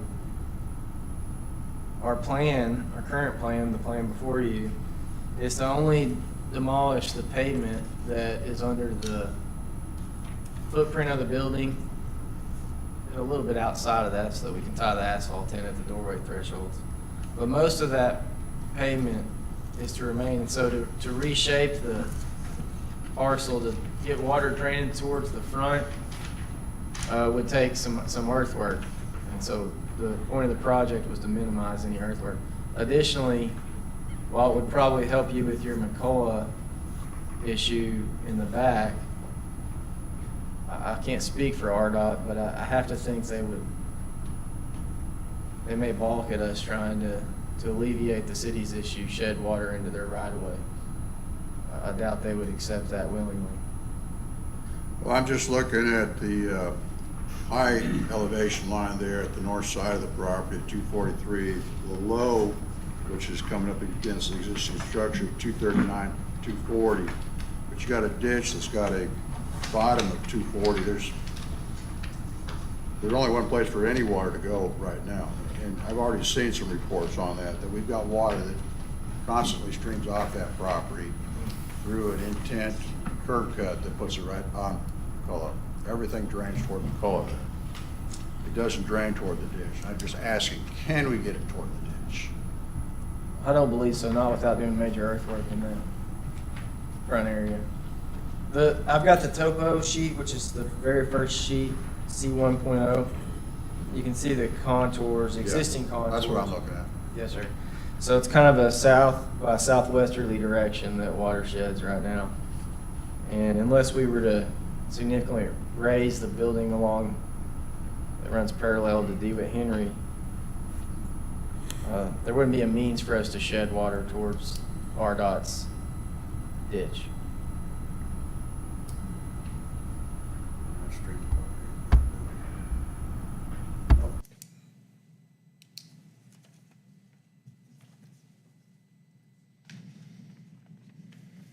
Commissioners, whether we say no or yes, that water's still gonna go toward McCullough. There's nothing we can do about that. We can ask them if they could divert it to DeWitt Henry there, but that ditch isn't deep enough. It It'd be a zero slope. Kyle, are you in agreement that if, as the project stands, it's not gonna increase any flow, whether they're built or not, right? I don't think we review, I didn't review this, I think it's under the 2 acres, is that why? We haven't, I don't think this has been reviewed for, like, you didn't submit a drainage report, right? No, Right. because it's under the 2 acres. Yeah, so I haven't reviewed it, I do agree with his analysis that it's impervious surface, you're not gonna increase. I mean, you could split hairs and say there's gonna be a slight increase, but it's basically immaterial. I don't know if is this gutter at all, the building? Yes. It is. If anything, it will slow down water. It's gutter? No way you get more water unless more rain falls. Right, but Anything will is the always eave slow. guttered? Is the eave guttered, or does Yes, it just these fall? are gutted. Is there a way you could route the gutter to, it would be a relatively small drain to that RDOT ditch?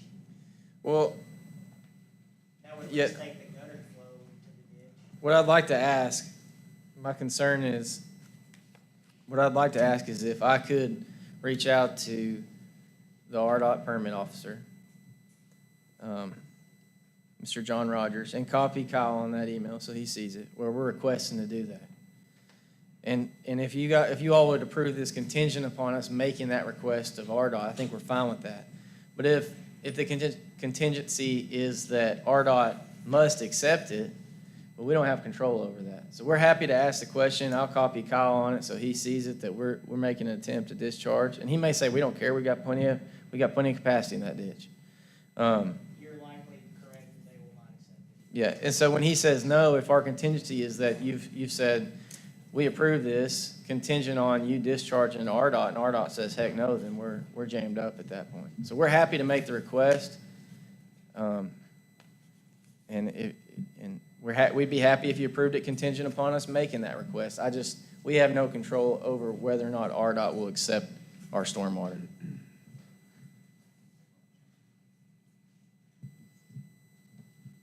I hope that makes sense.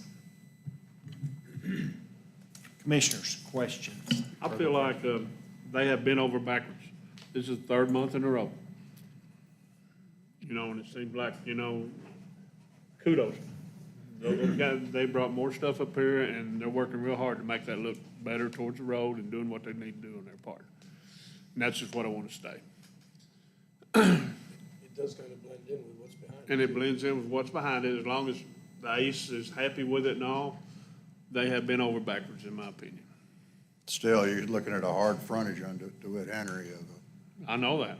architecturally designed But frontage. they've changed that. Yeah, I mean, they've Changed that and done a lot redesigned of it. changes on that, upon our request on that. I know we discussed this at the last meeting before last, but can you remind me again about how far the facade of the building is from the street with the grass and the drive that's there now? From the actual, let me flip to the right sheet here. 82 feet. Is that what it is, 82? If I'm reading it right. And that's with the grass, from the building to the road. From the building to the right-of-way line is 42 feet. Which is probably center of the grass is the right-of-way line, probably. It's before the ditch. Yeah, it's before the ditch. There's about an additional 30 feet from the right-of-way line to the actual curb on DeWitt Henry. So 72-ish if I'm. At a minimum, I think I'm trying to make sure I don't overspeak, but I think it's more than that. But yeah, 72 feet is a safe. And it doesn't appear to be any future right-of-way expansion, because that 30-some feet that's the ditch now would contain the future right-of-way expansion.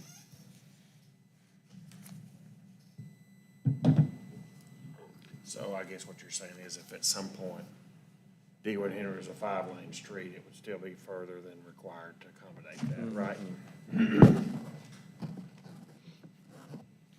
Any other comments or questions from the commissioners?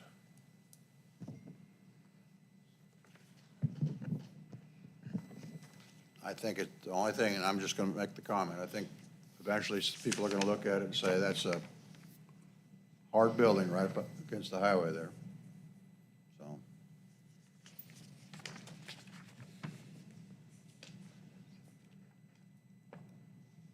I appreciate you spending the time to make it architecturally within our requirements. You know, I know that's an added expense, so we've got to meet that need, that assessed requirement within our P and Z, the development code there. Anyone else have any other questions, comments? Is there, some? Do we want to put it out to public? Go ahead. Any of the public wants to be heard?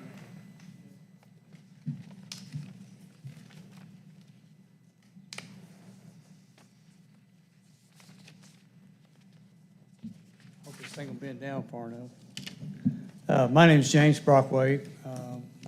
I am the elf of elf storage, as I tell people.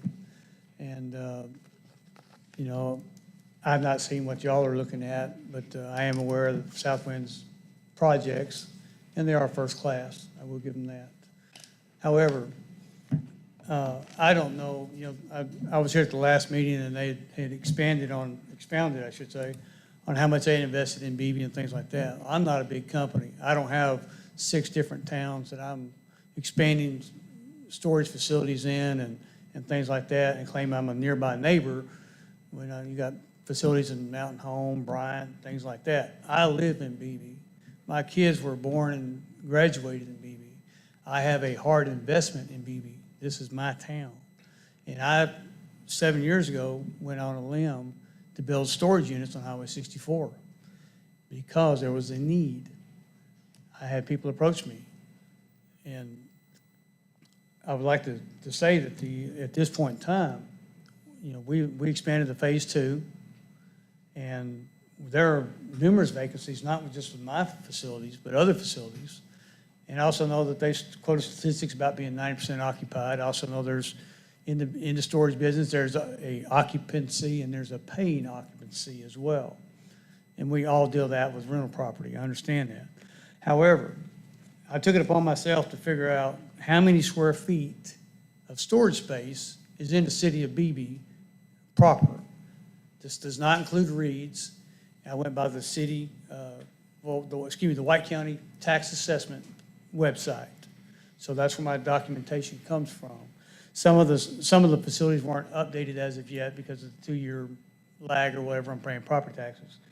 But currently, as of right now, there are just under 254,000 square feet of storage facility space in the city of Beebe alone.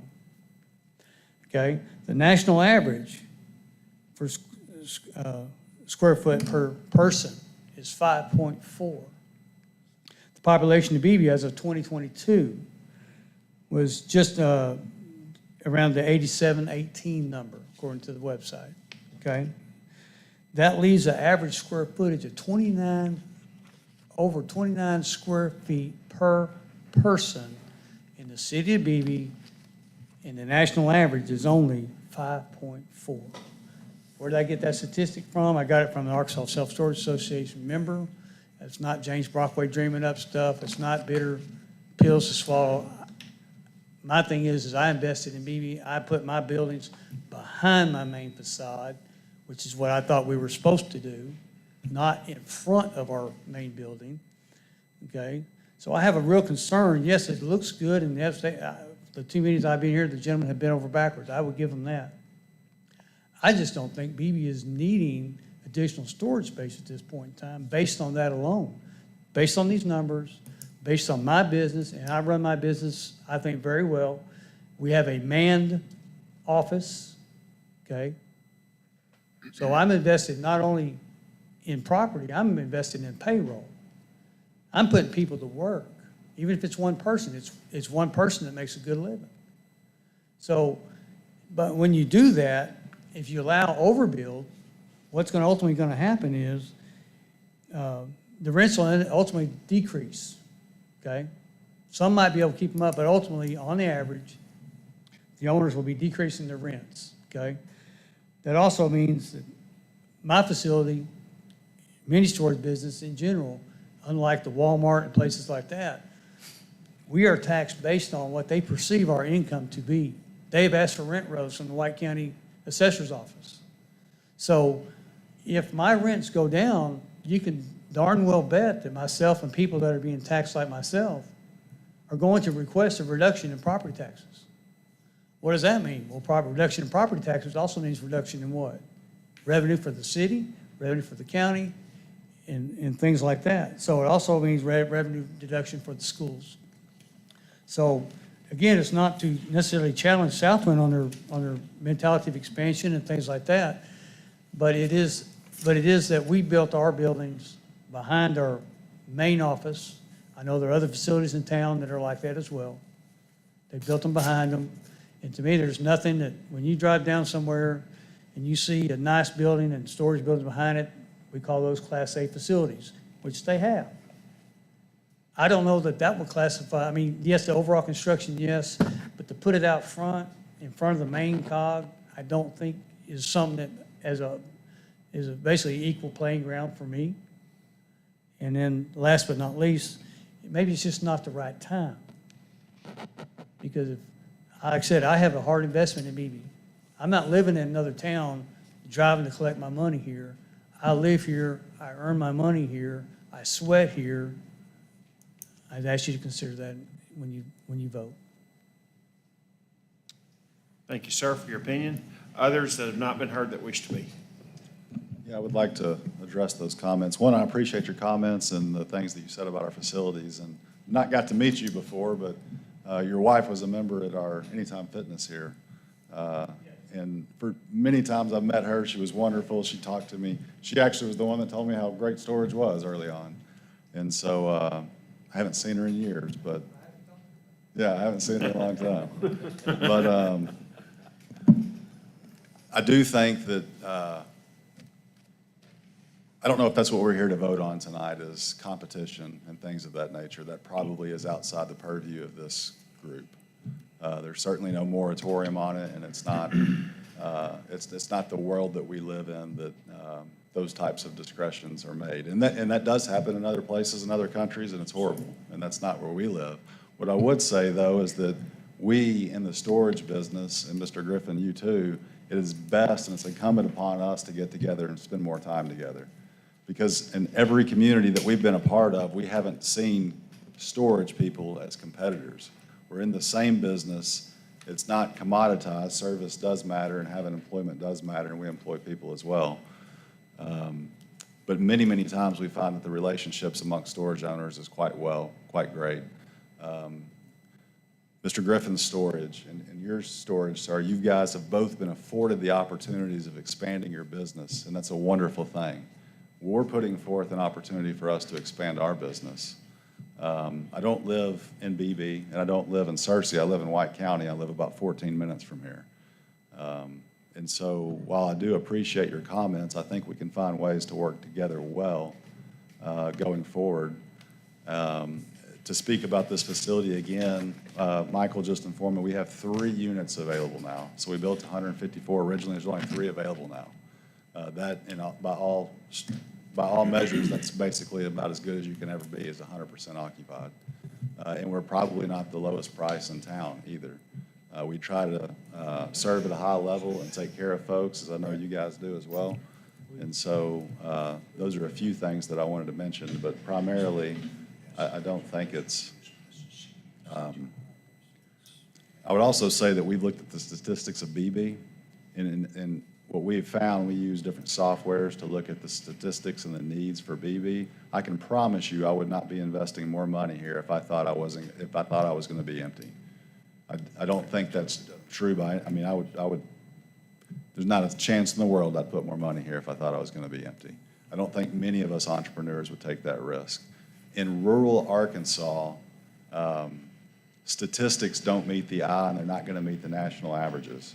And the reason for that is not everybody lives in the city limits, and there's a lot more critical mass that comes here than the numbers can show. That was true for our Anytime Fitness when we were here. It was a platinum facility. It was the top 5 producing facility in the country. It was in Beebe, Arkansas. I had no idea where all the people came from, but they came. And so the same is true with Walmart and Searcy. There's no reason why that's the number 2 trafficked Walmart in the state of Arkansas. Our population doesn't support it, yet it's true. And I think that's true for Beebe. There's more to Beebe than meets the eye on paper. And so I do think that there's demand, and we're excited to be able to provide a product and a service that we think will be well received in the community. Thank you, sir. Commissioners, discussion or questions? 29 square feet per man, woman, and child. We do like hanging on to our stuff, don't we? Okay.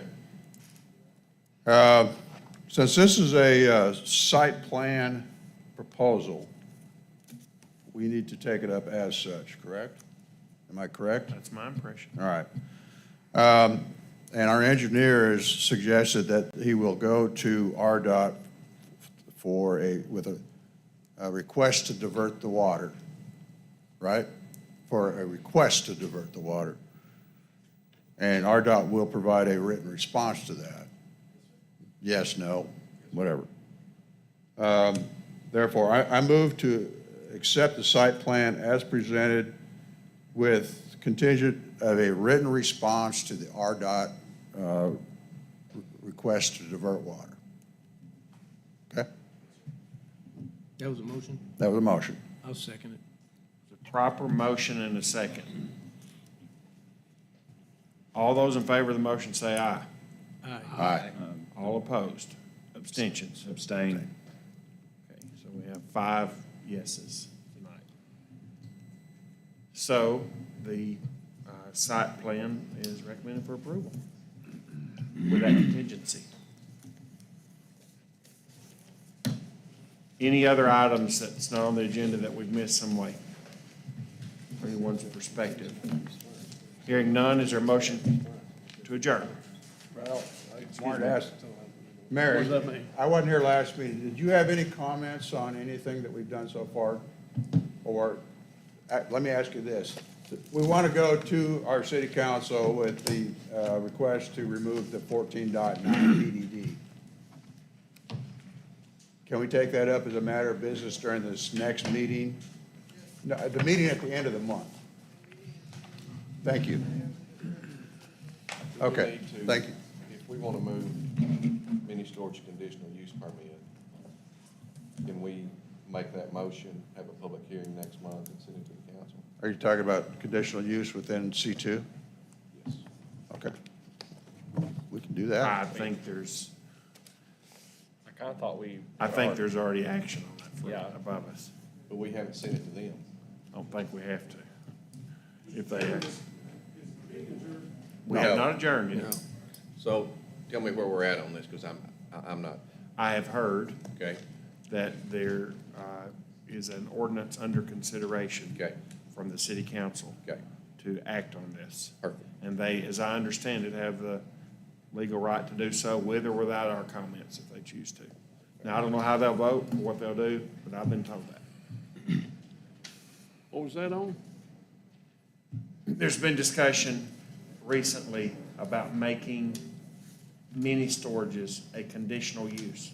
So they have to get approval from the commission to put a mini storage on a given property. Not just that it looks to our specifications, but we have more to say about, do we need another one? Should it be in that neighborhood? That sort of thing. Does that make sense? Yes. Basically, what goes where and do we know? Probably should have been that way, arguably, but it Yes. hasn't been. our hands were kind Yeah. of tied on what, our opinion didn't really matter as much as what we had to enforce. Now, I don't know what the council will do or won't do, but I've been told that there are intentions of the council to act on that. Perfect. That answered my question. Move to adjourn. I promised some folks I would bring this up, Okay. okay? I retract my motion. We've got developments and stuff going up all over the place. And I'm referring specifically over here to Terrace Meadows, but it's gonna happen other places.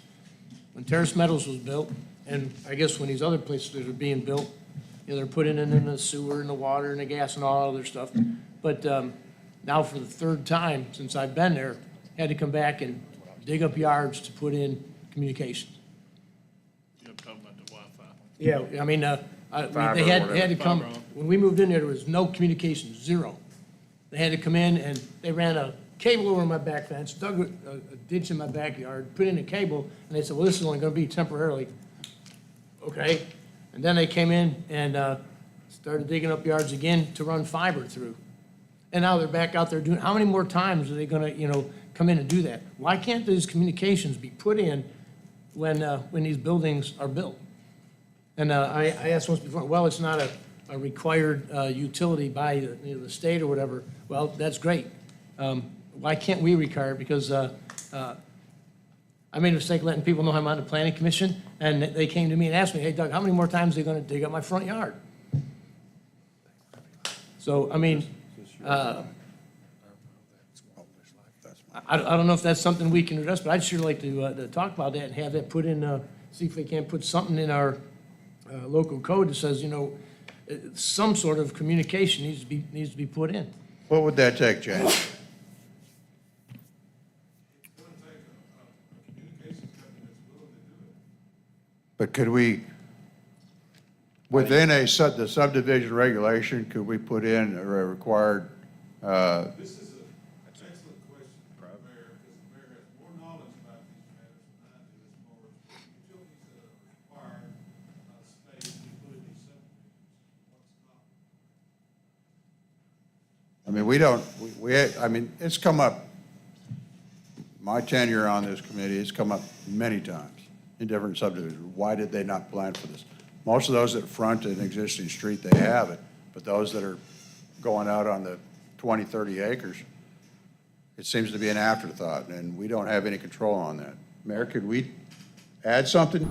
Could we add within the subdivision regulation requirement that they put in some kind of access to the internet?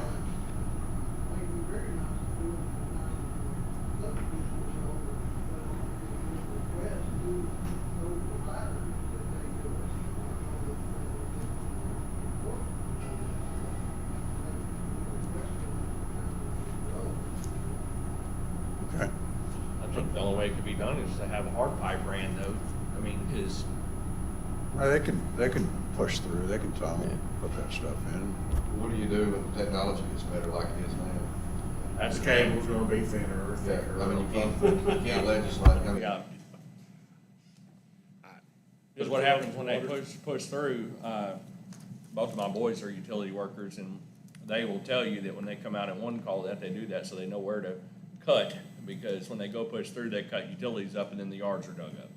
So, Is it a fair, I'm just thinking out loud, is it a fair ask, James, to ask you to see if other towns around here are what they're doing, or, I mean, Yeah, see how they've got into their, See how they treat the I mean, I don't mind us being a leader, I think that's a good thing, but at the same time, if there's not an existing regulation in Chenal Valley that requires this, then we're stretching things in Beebe, in my opinion. that's a fair opinion. and I think a lot of those premium neighborhoods aren't gonna get moved into if they don't have high-speed internet. That's just, if it doesn't have electricity, doesn't have sewer, and high-speed internet, they don't wanna live there. I offer fidelity, so what I do is make a deal with fidelity, and I lay contract with the guys on laying all the utilities. So fidelity will have a contract with them there. that's an easy, because if they were to upgrade their wire and pull the old out, put new back in, there's no digging required.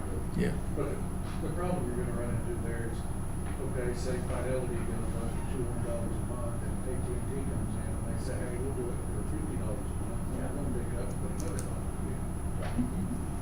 And that happens a lot. Yeah, if anything, you just need to specify that if they're going to have, fiber communication right there somewhere, it needs to be inside of the code. That way it can be transferred out easy if they choose to do so.